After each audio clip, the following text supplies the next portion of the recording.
Мен сол сыққана жұмысыменен 8 жылдан бері жолланамын. Әуелі қияр нәлерін,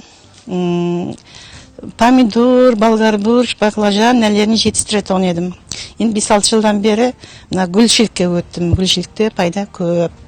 Сол гүлшілікпенен район аймағымызды, қалаларымызды абаттандырамыз. Районымызға таза хауа жетістіріп береміз, гүлжалық жетістіріп береміз. Содан пайда көремін. Сол гүлшіліктің арқасында қожалығында бағып отырман, балаларымды оқытып отырман.